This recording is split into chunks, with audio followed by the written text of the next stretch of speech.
Okay, so now that the SVO is all cleaned up, what is an SVO? Well, SVO was made for 3 years, 84, 85, and 86. This happens to be an 86. The 85 and a half is probably the most sought after one. There were several external cues. Starting from the front, had a different, obviously a different hood, a functional hood scoop for the intercooler. These ones have flush headlights, the 85 and 86s. You can see different front bumper, fog lights. These are the standard SVO rims. They came in polished and unpolished. SVO badging.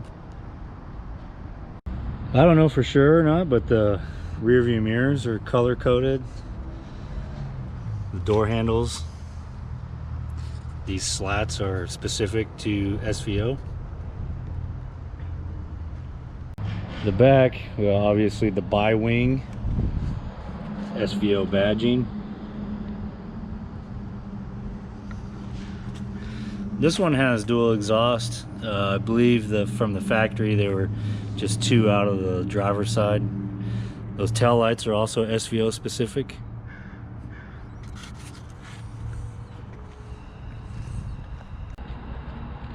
The sail panels are also only found on the SVOs.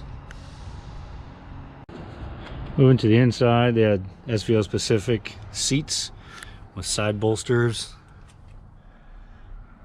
They were all manual.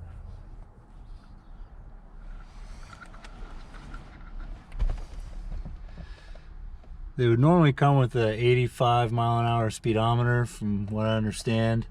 But a lot of people would convert them to the 140. Turbo gauge, boost gauge.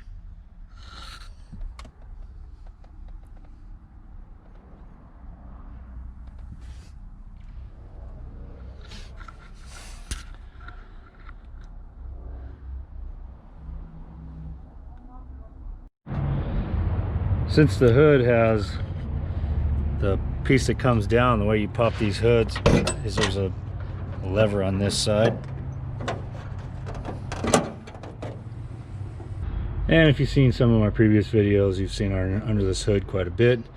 It's a turbo intercooled 4-cylinder 2.3. This is considered the Ford Lima engine.